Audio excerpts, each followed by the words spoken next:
Welcome to vTalkInsight, Market Drivers Daily for March 25th, 2026.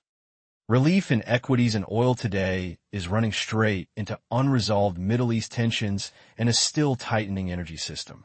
Cross-asset positioning is being pulled between hopes of a diplomatic breakthrough, warnings about stagflation, and a powerful but more selective AI growth story. Let us unpack what is really driving markets beneath the headlines. Risk assets are leaning into a de-escalation narrative, even as the political and military picture in the Middle East stays messy and highly uncertain. Oil is off sharply. Equity futures in Europe and the United States are higher, and travel and airline stocks are rebounding as markets respond to talk of peace plans and easing headline risk. Yet the conflict itself has not been resolved, and the lack of clear diplomatic channels or coherent leadership on several sides keeps the probability of a durable ceasefire hard to assess. The focal point is a United States-backed proposal with 15 elements, including reopening the Strait of Hormuz and curbing Iran's nuclear and missile programs. That plan has helped push crude down more than 5% and taken Brent back below $100, but on the ground it faces serious obstacles. Iran has rejected key demands, power is fragmented among its institutions, and direct talks remain limited, leaving negotiators struggling to turn a framework on paper into concrete de-escalation. At the same time, the military footprint in the region is expanding, not shrinking. The United States is deploying thousands of additional troops, including airborne and marine units, to secure the Strait of Hormuz and degrade Iranian missile and drone capabilities, while Iranian forces continue missile and drone attacks on Gulf states and Israel. European involvement is modest and focused on maritime security, and some ceasefire talks have stalled as Israel signals it will keep pursuing its own objectives regardless of diplomatic pressure, reinforcing two-way risk for markets. Despite this backdrop, cross-asset flows suggest many investors still see the shock as temporary.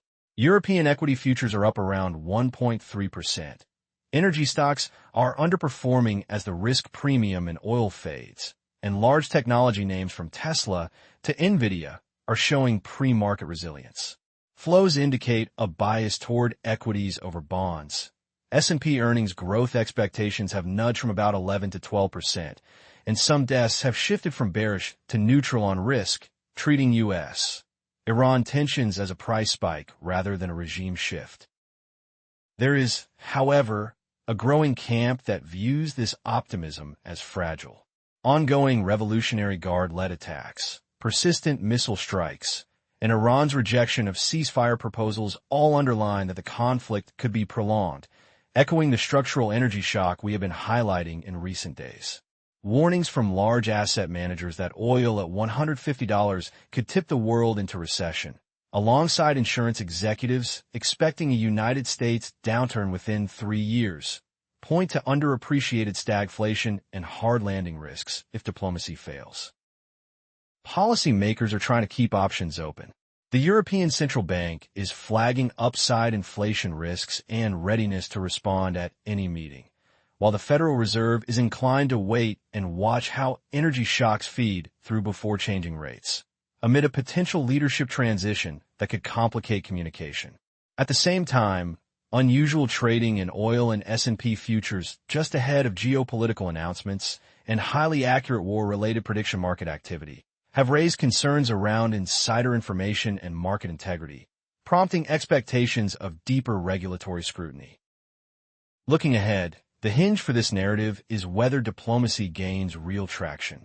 Investors are watching the operational status of the Strait of Hormuz, any shift in Iran's stance toward the 15-point plan, upcoming G7 discussions, and whether missile attacks genuinely subside rather than merely pause.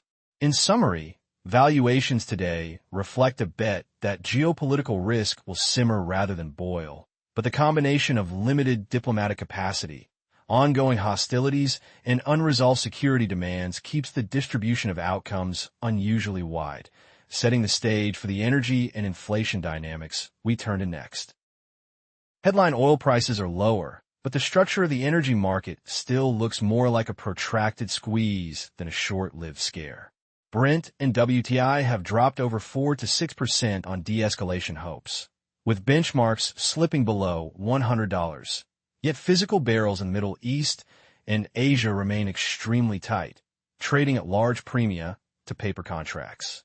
Jet fuel in the region is quoted above $200 per barrel and gasoline around $150, underscoring how acute local shortages remain even as futures drift down. The Strait of Hormuz is technically open but functionally constrained.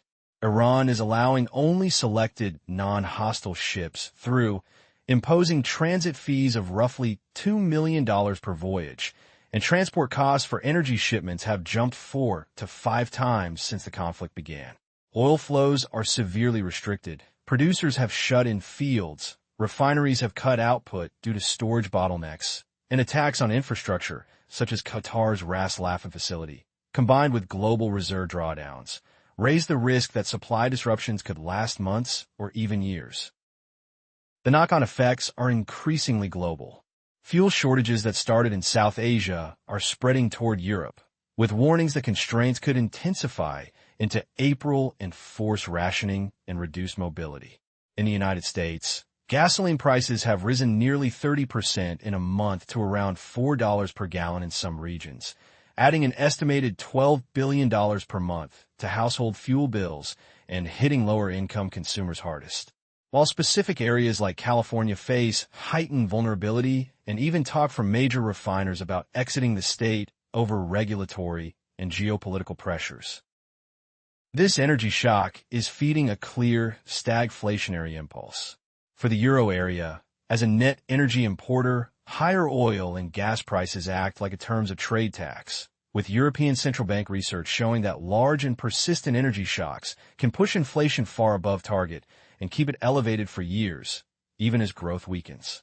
Scenario work suggests that oil stuck above $120 for 6 months or more could force multiple rate hikes, while other analysis points to a severe shock keeping inflation roughly 3 percentage points above target into 2027, challenging both bonds and cyclicals. Corporate earnings are already feeling the strain.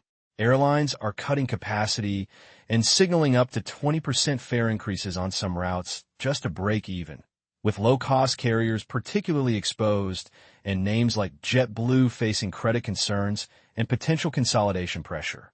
Chemical producers such as Dow are more than doubling planned price hikes.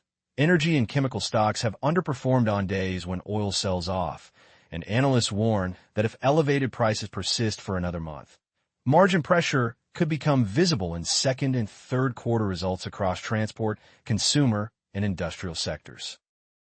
There are, however, some stabilizing forces. Demand destruction, especially in Asia, is expected to act as a shock absorber if prices stay very high, and history suggests United States freight demand has been surprisingly resilient to even sharp oil spikes thanks to domestic energy production and competitiveness. Natural gas prices in Europe, while elevated, are still well below the extremes of 2022, and futures curves imply that if Middle East supply normalizes, WTI could drift back toward the $70 to $80 range, which would ease pressure on inflation and rates. The key question now is persistence. Current futures pricing points to elevated energy costs through year-end, yet markets are still oscillating between treating this as a structural supply shock and a problem that diplomacy can quickly fix. Watch whether Hormuz truly reopens, how quickly damaged infrastructure can be repaired, the extent of shortages as stored supplies run down into April, and how central banks, particularly the European Central Bank, calibrate policy between inflation control and growth risk before we layer on the additional energy demand coming from AI. The AI narrative remains a powerful structural driver, but the center of gravity is shifting toward hardware, infrastructure, and energy demand rather than just software hype. ARM has launched its first physical AI-focused chip, the AGI CPU, with Meta and Mesa as early anchor customers, and expects its new chip business to overtake its traditional intellectual property licensing. The company is targeting around $15 billion in annual chip revenue within 5 years, with sales beginning this year, and even talking about a 5-fold increase toward $25 billion if its manufacturing pivot succeeds. The backdrop for that confidence is a projected surge in compute demand.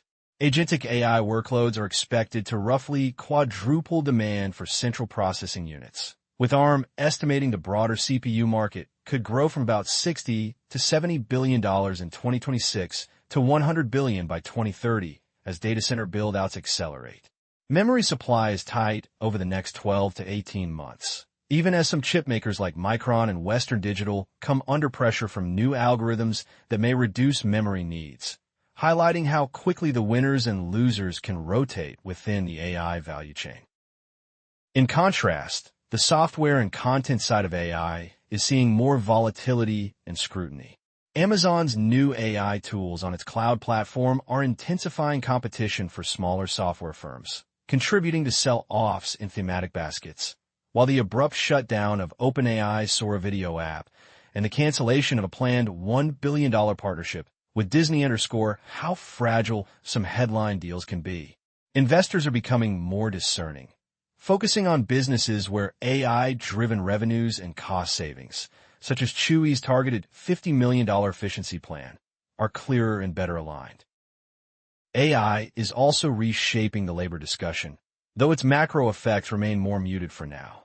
Over the past 2 years, roughly 1.3 million new AI-enabled jobs have emerged, and more than half of the most in-demand skills for software engineers now relate to generative AI and soft skills, with employers pivoting towards skills-based hiring. Yet broader data show limited impact so far on United States employment or inflation, and there are concerns that net job losses could appear before new roles scale, prompting debate over targeted taxation of automation winners and the need for coordinated fiscal and monetary responses if structural unemployment rises. A crucial crossover with our earlier themes is energy. The AI boom is significantly increasing electricity demand, raising operating costs for data centers and exacerbating pressures from the current energy shock, especially in regions already facing fuel shortages and high power prices. For markets, that means the AI-driven growth narrative supporting technology earnings, and the S&P 500 sits alongside, rather than offsets, the risk that higher for longer energy costs, regulatory responses, and potential consumer strain from job disruption could limit how much of that growth ultimately drops to the bottom line. The next test will come from upcoming earnings and guidance across chips, cloud providers, and software, as investors reassess which parts of the AI ecosystem can deliver durable cash flows in this more volatile macro environment. To wrap up, markets today are trading a tension between easing headline risk and stubborn fundamentals. Geopolitical signals are mixed, with peace plans and troop deployments running in parallel, so that relief rallies in equities and lower headline oil prices sit uneasily alongside stalled ceasefire talks and ongoing attacks.